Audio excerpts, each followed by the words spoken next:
So the limits power meter, what are my thoughts? Well, it's definitely not as accurate as the stages or SRAM, but I think that's expected for something that's £350 cheaper.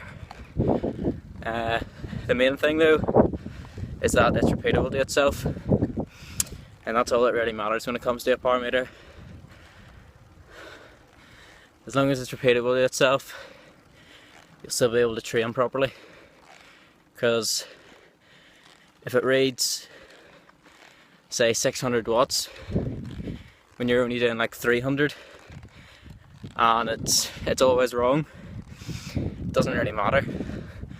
The only reason you'd want it to be accurate is if you wanted to compare to other people, if you wanted to compare your wattage to other people's, and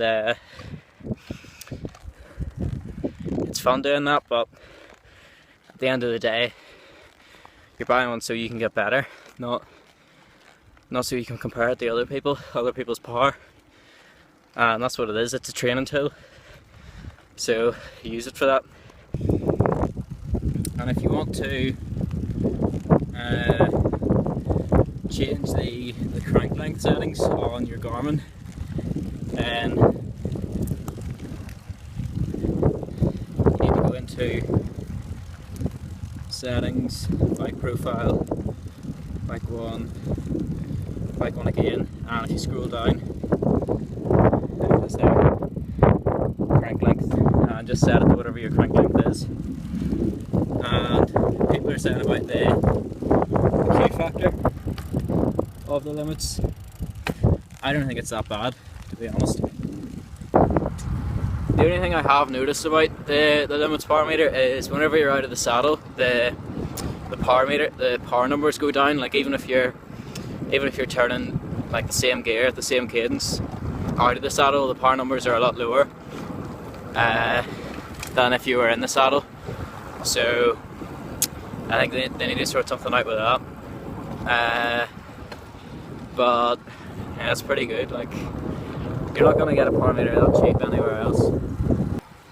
This is my 4th ride now. From what I've seen, the power numbers are a bit off, so for now I haven't done any high intensity stuff. I'm just resting up for the hill climb on Saturday. So in summary, the only reason you should really buy a power meter that isn't a limits power meter is if you want to compare your data to other people. It does still have a few issues, but they're gonna get sort of like in the firmware update, I'd say.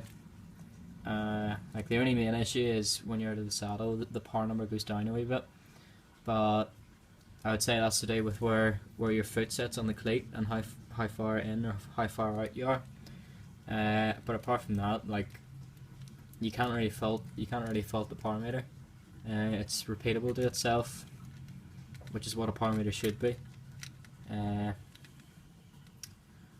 terms of the power numbers, if you want to see the power numbers for that ride that I did today, it'll be on my Strava. Link will be down below. So check that out.